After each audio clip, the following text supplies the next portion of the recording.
দীর্ঘদিনের মিত্র জামাতকে নিয়ে একটা টানাপোড়েন চলছে যে পরস্পর আস্থার একটা ঘাটতি দেখতে পাচ্ছি। দেখুন, আমি আপনাকে আজকে আপনার মাধ্যমে একটা কথা বলে যাচ্ছি। জামাত সম্পর্কে যদি আপনাদের জানার কোনো কৌতূহল থাকে, তো জামাতের সম্পর্কে জানার জন্য আমাদেরকে বা অন্য কাউকে প্রশ্ন করে জানার চাইতে জামাতকে এনে জানার চেষ্টা করলে আমার মনে হয় আমাদের সকলের জন্য ভালো হবে।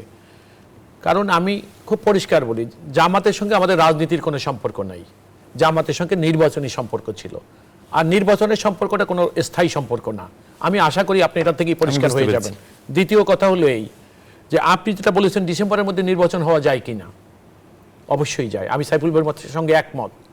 আপনি জুনের মধ্যে নির্বাচনে যাওয়ার যে পূর্ব শর্তগুলো আছে সেগুলো যদি আপনি ফুলফিল করতে পারেন, যদি কেন এটা পারা সম্ভব, এরপর আপনি ডিসেম্বরে এবং নির্বাচনের জন্য আমাদের দেশে একটা মৌসুম আছে, সেটা হলো ডিসেম্বর জানুয়ারি। আমি আপনাকে বলবো, আর এই প্রশাসন সম্পর্কে আমি একটা লাইন বলে শেষ করে দিচ্ছি। এই প্রশাসন এখন কারোর সঙ্গে ইনক্লাইন্ড না যে আমাদের তাদের সঙ্গে চুক্তিবদ্ধ তাদেরকে ক্ষমতায় নিয়ে আসতে হবে।